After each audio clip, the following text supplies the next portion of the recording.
Welcome to this deep dive. Today, we're jumping into something really interesting, how the Japanese count the days of the month. Yeah, it's fascinating stuff. We've got this list, Sutachi to san ju ichi nichi with all the details. And our mission really is to look at the patterns, sure, but Yeah. also figure out why it's got all these, well, quirks. Absolutely, because you see it right away. It's not just one, two, three. The first day, Sutachi, the second, Futsuka, the third, Mika. They're completely distinct names. Totally different. It immediately signals something else is going on here. It hints at a much older layer, probably. So let's zoom in on those first 10. You've got Tsuitachi, Futsuka, Mika, Yoka, Itsuka, Nwika, Nanoka, Yoka, Kokonoka, and Tuka. Right. These 10 have their own special vocabulary. It feels very different from just tacking day onto a number, doesn't it? It really does. These are thought to be, remnants of an older native Japanese counting system, specifically for days, kind of pre-Chinese influence, for counting at least. Wow, okay, so listening to these is like hearing a bit of history. Exactly. A glimpse into how time was marked way back. Okay, so after Tuka, the 10th, we move into the teens, the 11th to the 19th. Now, here we start seeing 10, which is Ju, Mm? combined with 1 through 9, usually plus Nichi, meaning day. So, Juichi Nichi. Seems pretty logical, right? Follows the standard way of building numbers in Japanese. Yeah, it looks straightforward. Ju something Nichi. Mostly, but listen carefully when you get to the 14th. Ah, okay, what happens there? It's Juyoka. Yoka. Wait, wasn't the 4th day also Yoka? Precisely. That 4 sound, yoka, it pops back here. It's not Jushinichi or Juyonichi, which you might expect from other number contexts. It's Juyoka. Interesting, like a little echo from those first 10 days. Exactly. A recurring sound. Okay, so that's the teens. What about the 20s? The 20th itself is first. And that one's special too. Hatsuka. Hatsuka.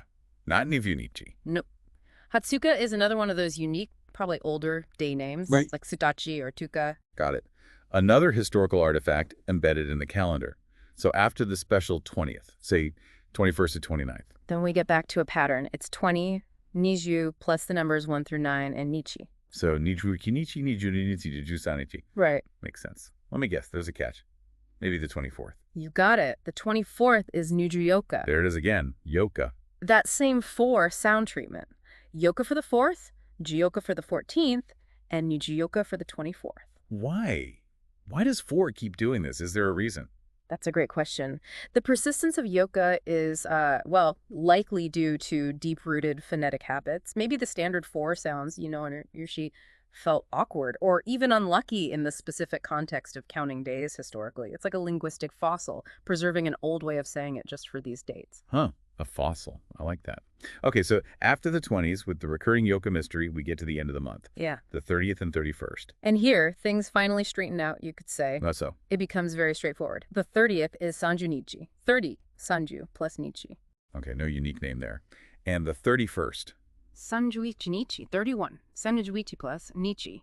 Purely numerical. Right. So the system starts unique, gets kind of patterned, but with these interesting throwbacks, especially around 4, and then ends, well, quite simply. That's a perfect summary. It's layered. You have the old unique base for the start, then more systematic counting, but it carries these echoes, these irregularities like yoka and hatsuka, and then it resolves into simple math at the end. It really makes you think, doesn't it? What does this complexity tell us about maybe how time felt or was viewed in Japanese culture? Well, the fact that the start of the month has all these special names might suggest, that the beginning of the cycle was particularly important, marked differently. Yeah, maybe more ritually or Mhm. just conceptually separate from the grind of the later days. Could be. It wasn't just day one, it was Sutachi. It had its own identity. And that kind of prompts you, the listener, to maybe consider how your own language or culture marks time.